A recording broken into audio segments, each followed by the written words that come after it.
Bismillahirrahmanirrahim. Assalamualaikum warahmatullahi wabarakatuh. Kajian Al-Quran tetap kita gelorakan, siarkan dalam berbagai situasi, kondisi, apalagi di rutinitas perpekan ya. Di sini MT Robani akan terus beristiqomah dalam rangka bagaimana Al-Quran bisa membumi ya, membumi baik di pikiran kita, di hati kita, kemudian dalam perilaku kita, komunitas kita. Insya Allah rahmat dan maghfirah akan bersama kita. Insya Allah pada kesempatan ini sebagai studi lanjutan materi kajian Quran adalah akan berbicara tentang etika Al-Quran, etika ber-Al-Quran ya, beretika dengan Al-Quran. Kalau dalam hadis Nabi itu ada 3 ya, sebelum membahas itu. Di dalam hadis Nabi itu kan ada 3 sumber ajaran atau dasar-dasar keimanan yang harus dipahami oleh kita semuanya. Ya, dalam hadisnya ini sahih, ketika dalam asbabul wurudnya Rasul kedatangan seorang malaikat. Di sini malaikat Jibril tentunya ya. Yang tadi seolah-olah malaikat Jibril itu akan belajar kepada Rasulullah tentang sesuatu. Makanya dengan sebuah dialog dan pertanyaan, mal iman, kan gitu. Rasul jawab, mal Islam, Rasul jawab, mal ihsan, itu Rasul jawab. Jadi ada dasar-dasar keimanan ini. Asbabul wurudnya adalah tadi dalam bentuk dialog antara Nabi, malaikat dan para sahabat.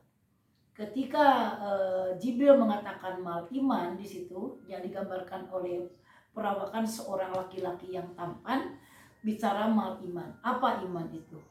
Yaitu dalam hadis ini maksudnya tadi akan menyambungkan etika dengan dasar-dasar keimanan tadi. Iman itu kan antumina billah ya. Jadi iman kepada Allah, iman kepada Rasul Allah, kepada kitab Allah, kepada hari akhir, itu kan konsekuensi disebut seorang mukmin. Islam juga sama ya, tashhada ya, jadi menyaksikan bahwa tiada Tuhan selain Allah, wa anna Muhammadan Rasul, dan Nabi Muhammad sebagai utusan Allah ya tentunya. Kemudian konsekuensi dari syahadat tadi kan tadi ada nomor kedua, wa iqamis shalah wa itaiz zakah wa shaumi ramadan wal hajj. Nah itu ya. Nah ini yang terakhir mal ihsan. Ketiga runutan tadi dasar keimanan itu tidak bisa dipisahkan. Kita-kitanya menyatu antara iman, Islam dan ihsan. Mal ihsan, ihsan kata Rasul, antak budallah ka'annaka taroh. Beribadah kepada Allah itu seolah-olah kita melihat Allah. Apabila engkau tidak bisa melihat, maaf, dalam posisi ini adalah buta, artinya tunanetra, maka Allah pasti akan melihat kita ya, seolah-olah begitu. Nah di sini ihsan itu adalah menjadi perisai dari 2 yang tadi. Jadi kalau iman itu adalah pondasi, Islam itu adalah tiang-tiang ya, kemudian tadi tembok-tembok itu Islamnya ya, sampai ke atas genting. Dan ihsannya itu tadi ada kaca, ada cat yang berwarna-warni, itu ihsan ya kalau dipisihkan ya, dimaterikan. Nah ini ketiga ajaran tadi itu yang 3 itu menjadi satu kesatuan dan wajib diintegrasikan. Jadi Tuhan tidak menerima iman kemudian dia melaksanakan sholat tapi sholatnya ria, kan tidak, nonsense ya. Jadi Allah nothing bagi orang-orang yang melakukan tadi kekuatan akidah, aplikasinya tadi dalam bersedekah atau berzakat, tapi karena ada kesombongan, Allah tidak akan menerima. Jadi ada 3 faktor tadi. Hiasi akidah Islam kita tadi dengan akhlakul karimah.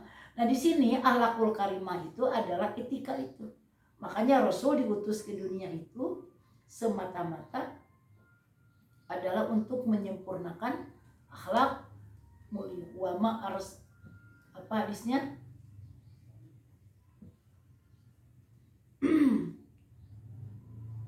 Yang berhubungan tadi dengan akhlakul karimah, Rasul adalah liutami mama karimah akhlak, untuk menyempurnakan akhlak. Itu ada di posisi tadi aksiologinya, epistemologinya itu kan tadi Islam tadi melaksanakan ajaran. Ajaran itu kan ritualnya sudah ditentukan. haji sudah ditentukan kan, tidak bisa keinginan sendiri.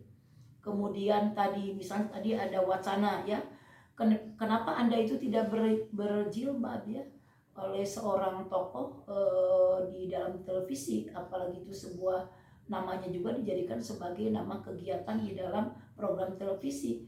Kenapa Anda tidak berjilbab? Jadi Tuhan itu katanya tidak memandang hanya dari salah satu. Kalau 3 kali 3 9, karena atau 6 tambah 3 itu 9.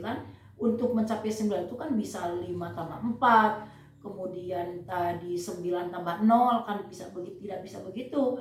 Dalam hal ini tadi apa yang Allah titahkan secara ritual itu wajib dikerjakan. Sholat tidak bisa, duhur jadi 6 rakaat tidak bisa, tetap saja sesuai secara tauqifi yang sudah Allah tentukan di dalam ajarannya yang sudah tertera di dalam hadis Nabi.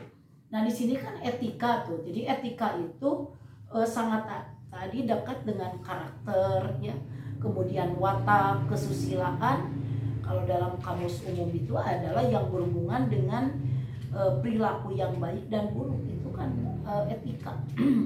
Di sini yang berhubungan etika itu yang positifnya, bagaimana kita memperlakukan Al-Quran, karena Al-Quran di sini kan kitab suci, punya aturan main dalam membacanya, akan syarat makna, menjadi mujizat tadi sampai hari ini. Mana ada ayat Al-Quran yang bertentangan isinya sampai hari ini, padahal sudah turun 15 abad yang lalu, kan tidak ada. Coba buktikan. Bukan hanya orang muslim, juga non muslim silakan. Kalau ada ayat Al-Quran yang bertentangan dengan karakter, bertentangan dengan nilai humanistis manusia, silahkan ya. Nah ini jadi Al-Quran sendiri juga bicara ya, artinya Al-Quran bicara di dalam Al-Quran sendiri bahwa memperlakukan Al-Quran itu ada beretikanya. Di antaranya nomor ke-1 yang ada di dalam Al-Quran itu tertera di dalam surat Al-Waqiah ayat 79.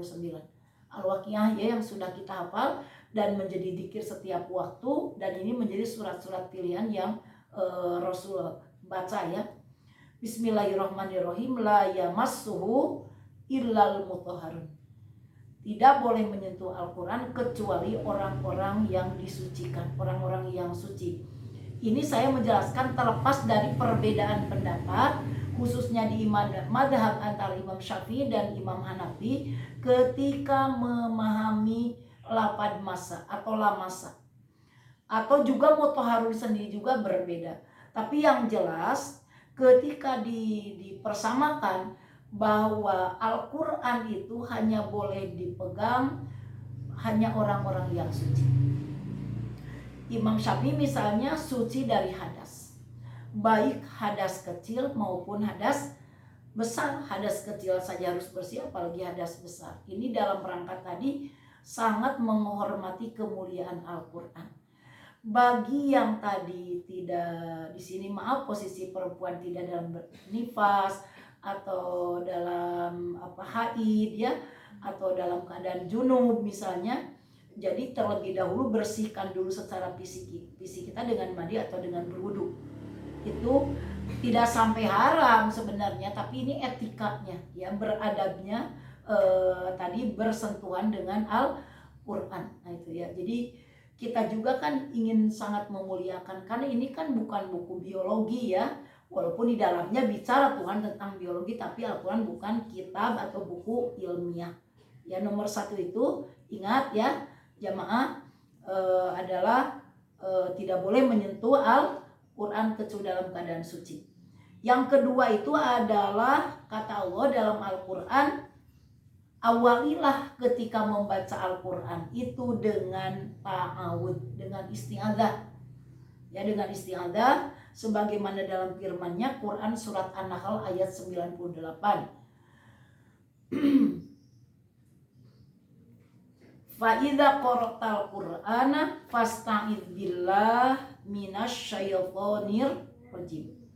Fa idza itu kan pakai imbuhan kan kalau dalam bahasa Indonesia ya. Fa idza itu adalah haraf syarat, apabila, maka apabila dibacakan mau membaca Al-Qur'an di sini bimana istiqbal, fasta'id maka berlindunglah kepada Allah dari jahatnya setan ar-rajimi yang terkutuk. Karena setan itu tidak mau kita beradaptasi dengan Al-Qur'an, karena Al-Qur'an meluruskan sikap, perilaku, pikiran manusia. Setan kan ingin membelokkan akidahnya supaya belok bagaimana, ya. Jangan sampai karena tadi ada yang meninggal sore hari, malam hari ada yang ketuk-ketuk pintu, itu disebut katanya ririwa kata orang Sunda. Tidak ada hubungannya, orang sudah meninggal itu sudah suci, sudah terambil, bahkan jasadnya sudah terkubur di dalam tanah. Nah itu adalah setan, supaya apa? Rasa takut manusia pindah. Jadi baca ayat kursi itu tidak begitu ini menjadi kekuatan, karena lebih takut tadi dengan tadi hal-hal mistisnya. Nah ini orang Islam itu tidak boleh, yang beriman itu lebih takut kepada ririwa daripada pada Allah. La takhaf wa la tahzan kata Allah, la takhaf wa la innallaha ma'ana. Jangan kau tadi khawatir, jangan kau takut, karena Tuhan bersama kita. Itu harus yakin. Dan ketika rasa takut, coba aja ditantang aja, mau sampai mana, ya. Padahal ketika dibuka itu cuma kucing, ya, ngoet-ngoet pintu. Nah seperti itu. Jadi yang kedua itu adalah bahwa kita setiap baca Quran, baik tadi yang didikirkan maupun tadi yang sedang murojaah atau yang sudah terbiasa bertadarus setiap waktu, tetap harus diawali dengan bacaan isti'adzah. Ya, lafaz lengkapnya adalah a'udzubillahi minasyaitonir rajim. Jadi yang diperintahkan itu adalah isti'adzahnya. Ya, harus berlindung dari setan yang terkutuk. Karena Allah itu paham ya bagaimana kekurangan tadi sikap karakter kita. Baca bismillah, bahasa isti'adzah saja masih kita setan selalu menggoda, apalagi yang tidak berlindung tadi kepada Allah dari godaan setan. Nah ini.